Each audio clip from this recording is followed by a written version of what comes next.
Good morning, मी सागर गोखले। दिवसाची सुरुवात करूया काही चांगल्या घडामोडींनी, अर्थात गुड न्यूजनी। संगणकाशी संबंधित तांत्रिक बाबींचा मराठीतला पहिला शब्दकोश आता तयार करण्यात आलाय।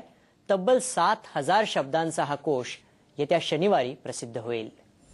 संगणक युगात इंग्रजीतूनच व्यवहार करण्याची आपल्याकडची पद्धत आहे, त्यामुळे मराठीत संगणकाशी संबंधित व्यवहारांचे शब्द आपल्याला माहीतच नाहीत। ही उणीव दूर करण्याचं काम करणारे हे मधुकर सप्रे मूळचे सरकारी कर्मचारी, पण आता निवृत्तीनंतर त्यांनी ध्यास घेतलाय तो मराठीतला शब्दकोश तयार करण्याचा। त्यांनी संकलित केलेला संगणकाशी संबंधित तब्बल 7000 मराठी शब्दांचा कोश आहे। त्यात आधी इंग्रजीतनं मराठी आणि त्याचबरोबर संस्कृतचाही उपयोग झालाय।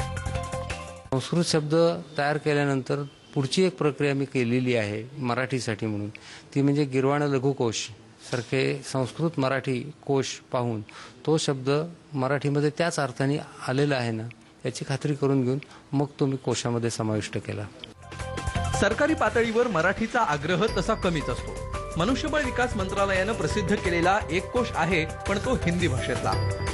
पण इंग्रजी शब्दाला असलेला नेमका मराठी प्रतिशब्द कोणता या प्रश्नाचं उत्तर आतापर्यंत अनुत्तरितच होतं। तांत्रिक क्षेत्रातल्या इंग्रजी शब्दांचे मराठी प्रतिशब्द वापरले जात नाहीत आणि ते वापरले जात नाहीत म्हणून माहिती होत नाहीत, असं हे दुष्टचक्र आहे।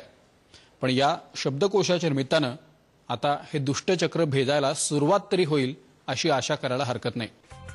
अशा शब्दकोशाचा उपयोग मायक्रोसॉफ्टच्या जागतिकीकरणाच्या प्रकल्पाचा एक भाग म्हणूनही केला जातोय। वेगवेगळे कोश तयार करण्याची खासियत असलेल्या डायमंड पब्लिकेशन्सनं संगणक शब्दकोश प्रसिद्ध करण्याची जबाबदारी घेतली आहे। आपल्याकडे अजूनही जरी पुस्तकं विकत घेणाऱ्यांची संख्या कमी असली तरी ग्रंथालयांमध्ये जाऊन पुस्तकं वाचण्याची संख्या खूप छान आहे आणि जेव्हा पुस्तकं ग्रंथालयात जातात तेव्हा ती जास्तीत जास्त वाचकांपर्यंत पोहोचतात। त्यामुळे हे पुस्तके आम्ही जास्तीत जास्त शाळा, कॉलेजेस आणि सार्वजनिक ग्रंथालयात पोहोचवण्याचा आमचा प्रयत्न असेल। कोश तयार करताना मराठीतले प्रतिशब्द तयार करणं किंवा शोधणं ही एक अवघड प्रक्रिया पूर्ण करावी लागली आहे। 1.5 वर्षांच्या मेहनतीनंतर हा शब्दकोश तयार झालाय। स्वप्नील बापट, साम मराठी, पुणे।